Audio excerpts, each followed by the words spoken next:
This is the 2002 Edge. I think last year I had replaced the clutch spring, and I bought the wrong one. It seems to only rev up to about 7,100, 7,200 RPM, and it should be going out to 8,100 RPM. And so I got a new spring. This one's from Venom. It's got a 165 to 310 rating on it.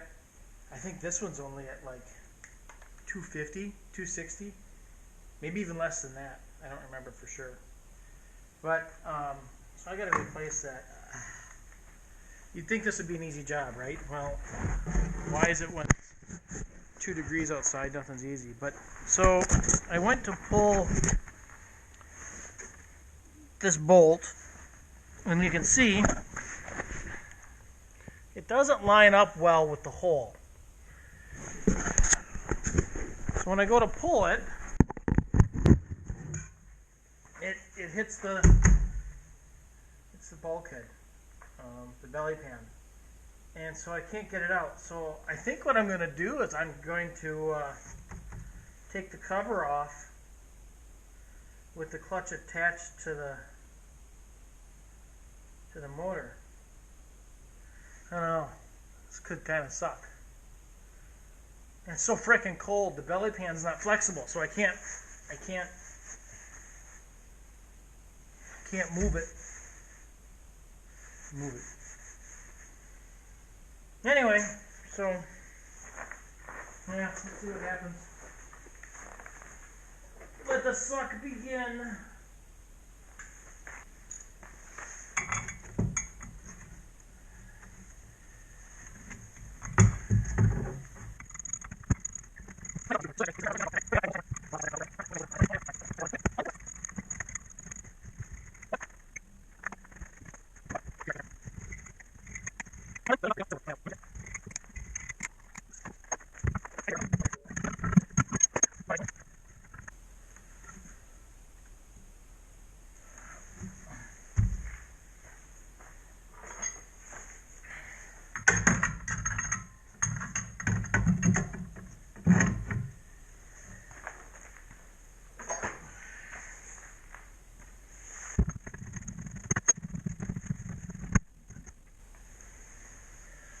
I think I'm going to have to make the hole in the bulkhead bigger. I gotta think about this. On the spot to loosen up the bulkhead, maybe that'll give me a little more flex to get that bolt on.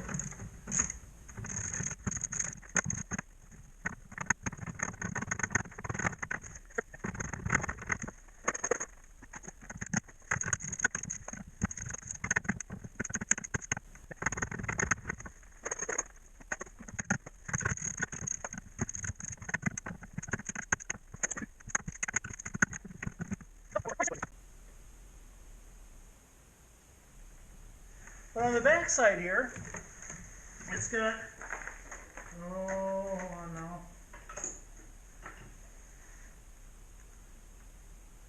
I don't know what the technical name for them is. I think it's, I just call them the star bolts, or the star heads. They're not a hex key.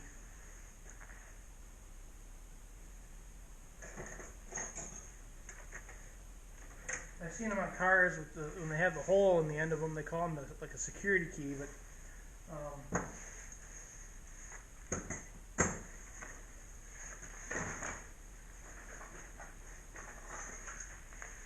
I got a set of them like this.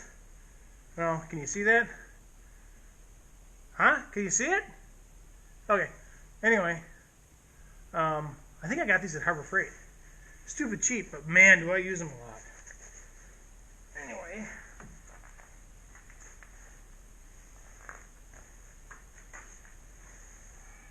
And the clutch down here to pull that clutch out, it was a pain in the butt. Heck, there's not even enough clearance almost to get the belt off around the front. Maybe this here's the secret. Uh-oh. Well, let's see. Does that give me enough? Oh boy! I think that might give me enough room. What a mess. What a mess.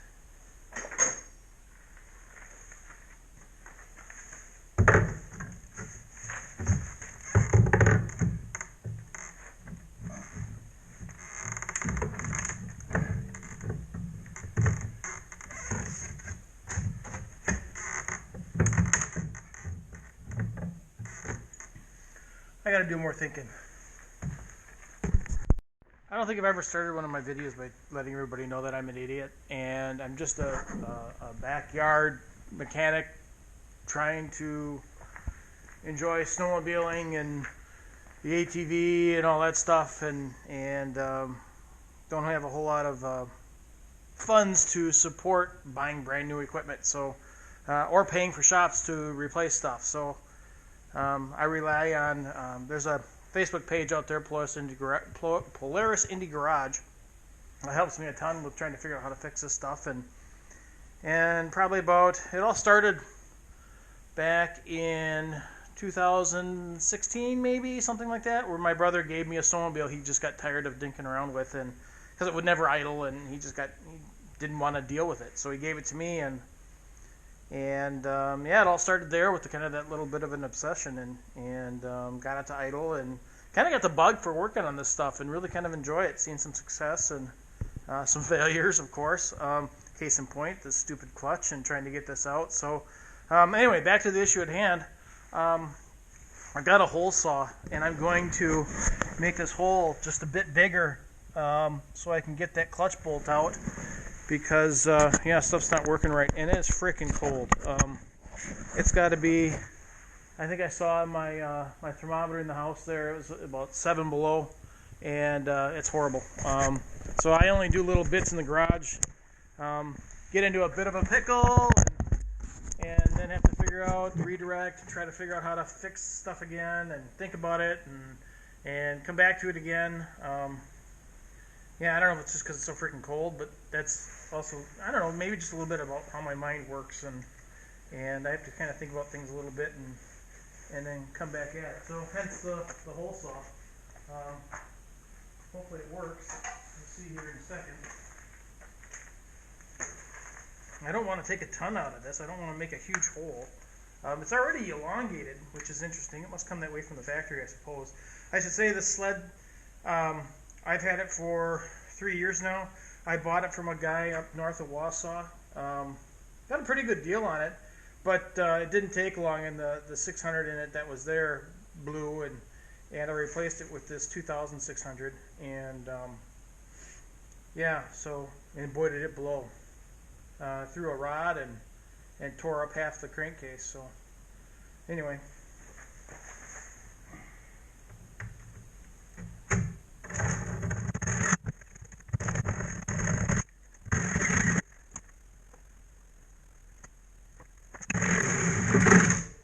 bingo! I think it's gonna work, boys.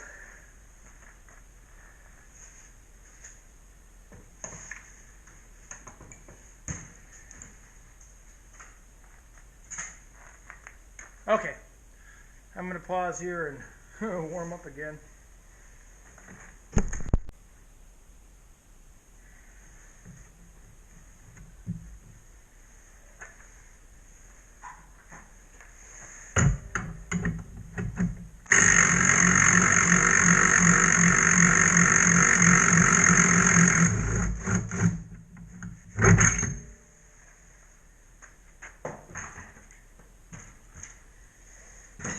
Here's the problem. Because I took the stupid face off the clutch, thinking I could get the spring off, but there's not enough room. Its spring's pressing so hard against the side that the clutch won't come off.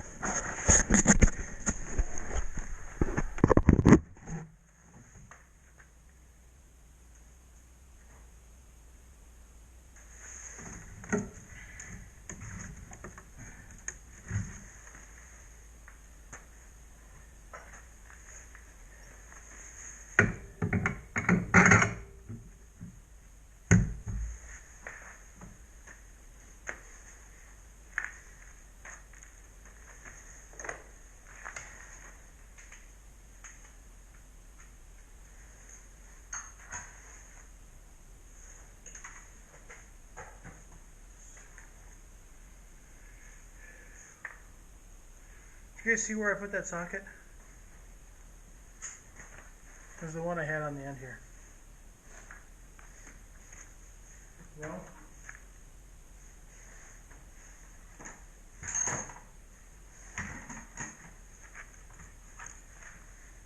it was this one. Huh. I could use it. At least it's not cold out. Very comfortable working out here. Come on.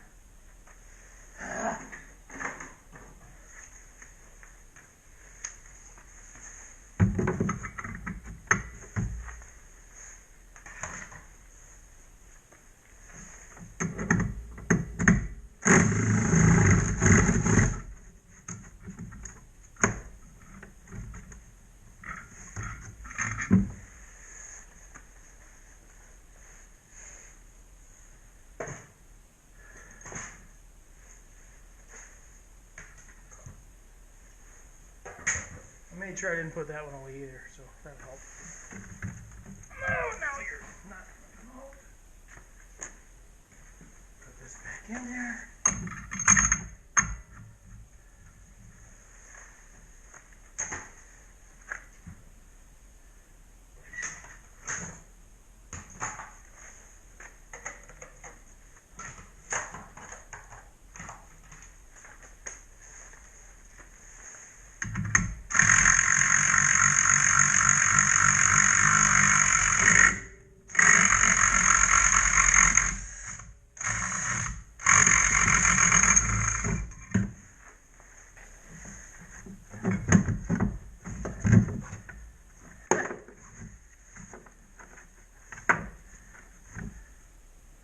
Don't lose the keyway.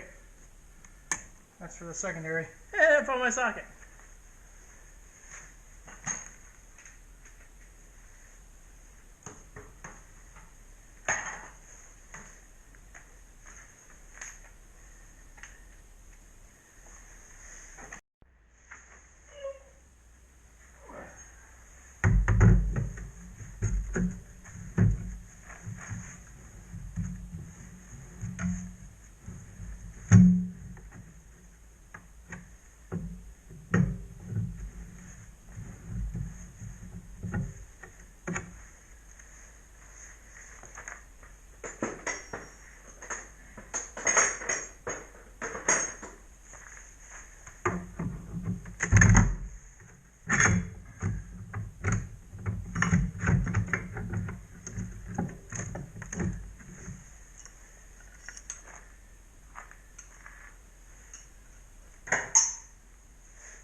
And my clutch puller is a 15/16.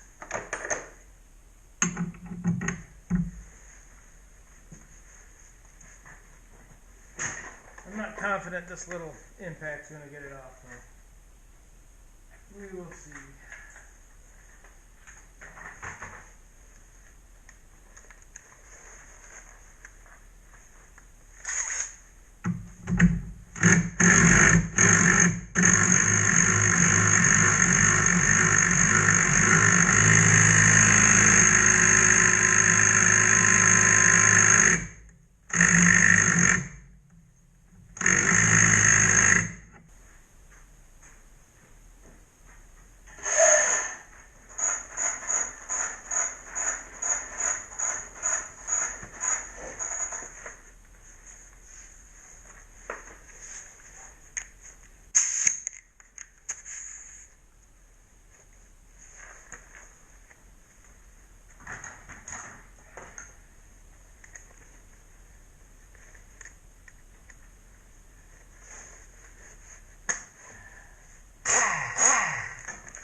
Harbor Freight for the win.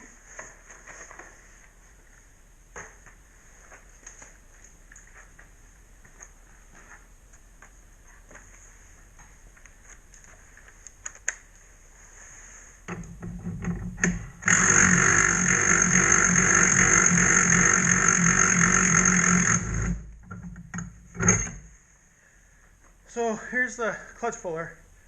I learned that people put anti-seize on the threads just so that I don't run the risk of jamming it up in there and not being able to get it back out. So I've done that and it works.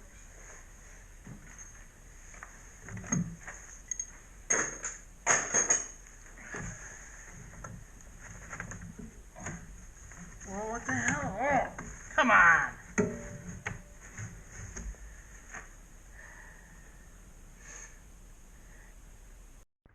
So it seems to me my GoPro stopped recording, but I got the clutch off, and I did so by using this little turbo heater on the belly pan. It gave me a little bit more flexibility and was able to pull it off. So yay, that worked out well. Alright, so before you start doing this, I'm going to take the cover off. And I've got an SLP, what do you call this guy? Clutch press, I suppose. I initially got this for Christmas for my in-laws, but I was using it to work on the secondaries, but I wanted to use it on the primary as well. Anyway, before you jump into doing this on the kitchen table, look to make sure your wife isn't around. And I'm lucky today because she's gone. So anyway, that being said, I'm going to remove the bolts holding the top of the cover on, then I can release it. But before I do that, make note on the clutch, there should be X's both on the cover and on the main body of the clutch. And you want to make sure those X's all line up, so because it's all balanced based on that. And so having those X's all lined up ensures that you have everything in the right place. What's interesting with this one is I have an X on the top, but I'm not able to locate the X below. Now it may be there, but just slightly hidden.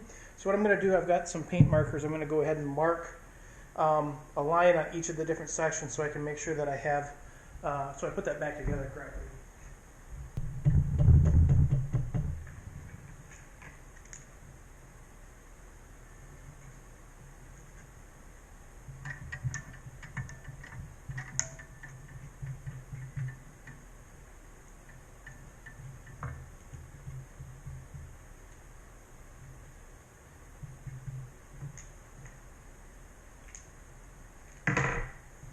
I know I kind of boogered this up, but you can see just to make sure that I get all those pieces back together correctly.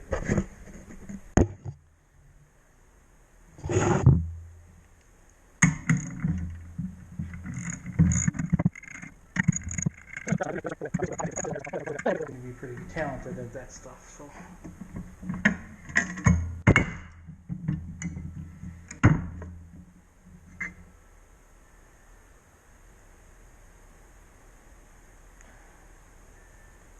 Wow. It was really jammed in there.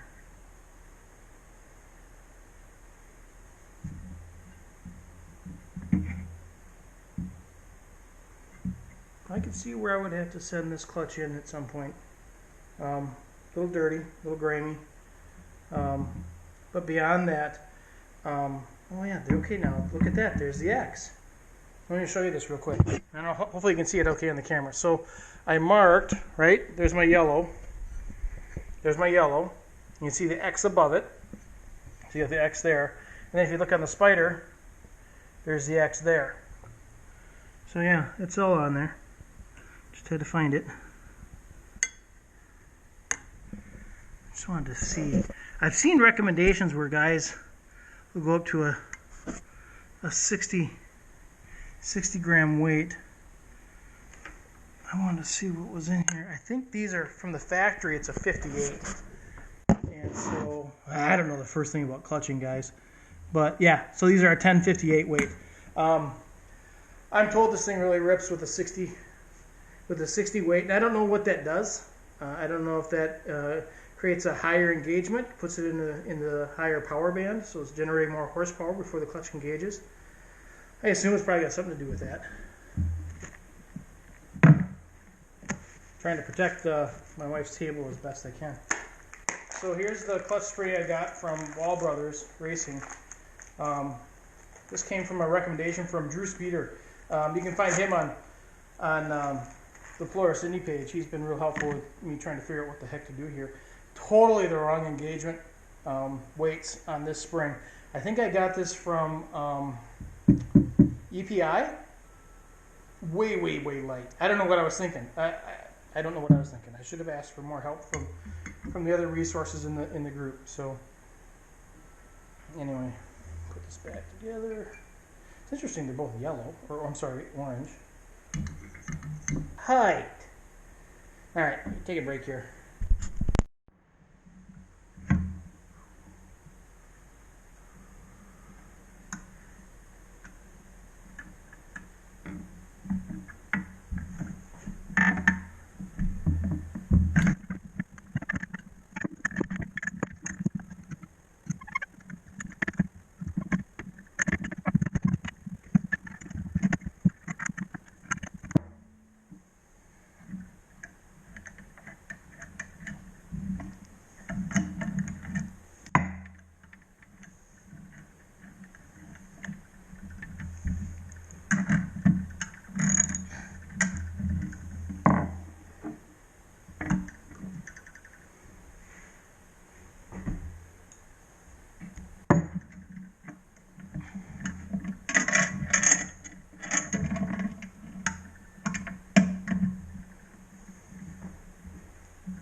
Okay, I'll come back with the 3 additional bolts. Come back with the 3 additional bolts and torque wrench, and we should be good to go. The difference that has in our peak RPMs. I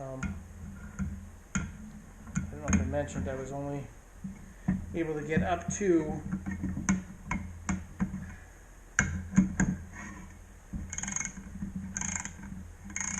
7,100 RPMs when it should be running.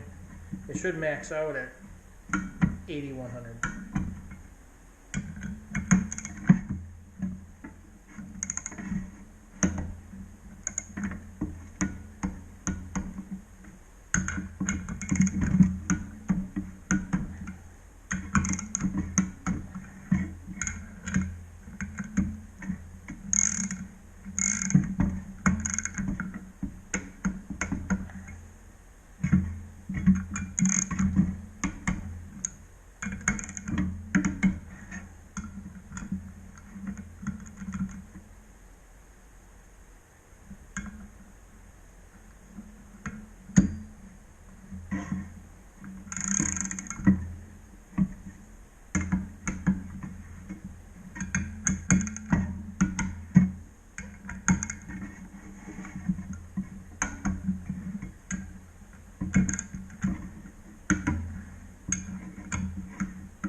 Okay. Well, there she is. Look at that. Brand new spring. Really a simple job, if you don't do it my way. Now let's see if we can get it back on the shaft here without heating up the belly fan. I'm hoping it goes on pretty simple.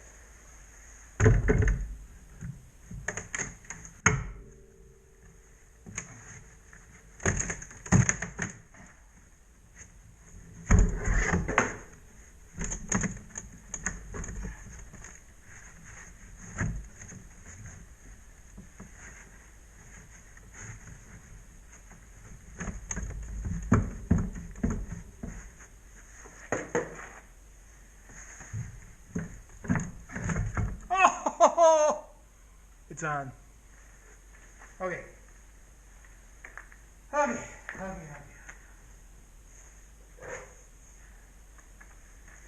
Put our bolt back in.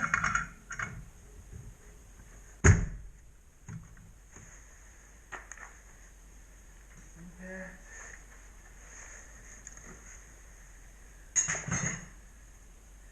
I kind of wanted to put my belt on at the same time I put the clutch on because that's kind of a pain. But all right, we'll be okay. Let's see. I think I need it.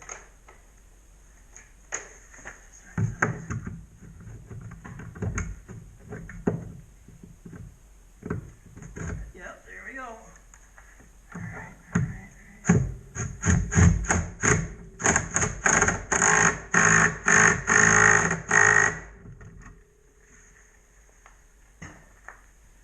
I'm not going to use the torque wrench this time.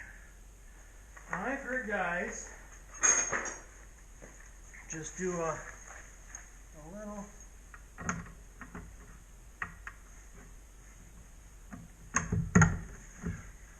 let's see.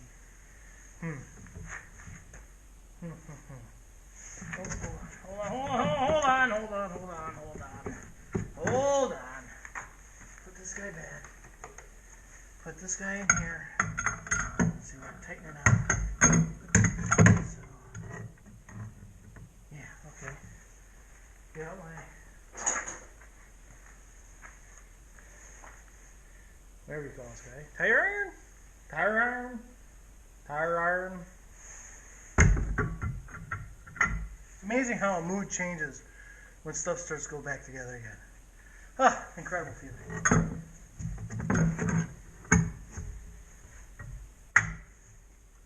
We're going to do Ugga Dugga. So, 1, 2, 3 Ugga Duggas. I've heard other guys do that. It's a pretty technical term you wouldn't understand, I'm sure. Until you do it. And then, of course, it all comes together.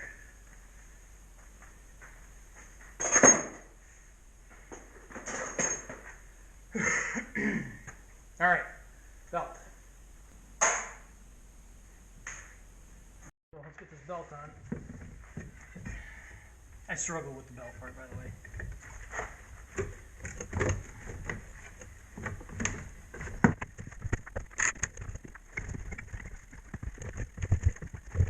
Track is on. Let's put these little... Time to start it up. I'm going to start it up just to see how the clutch engages. Once we have that okay, we'll take it for a test run. See if we can't finally hit 8,100 RPM.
Got it all running, all set up, ready to go.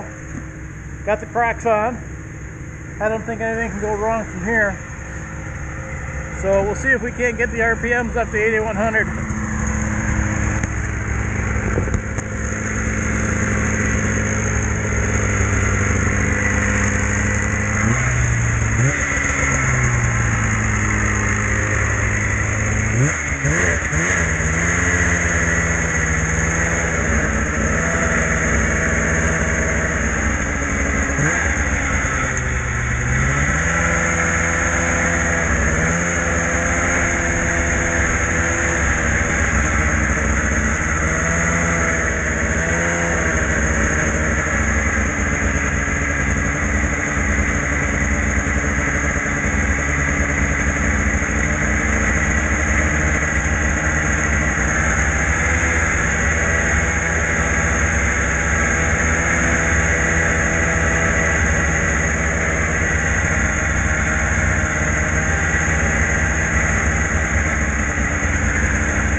Well, looks like the next video is going to be on how to clean exhaust valves, because I'm still not getting above 7,000 RPM.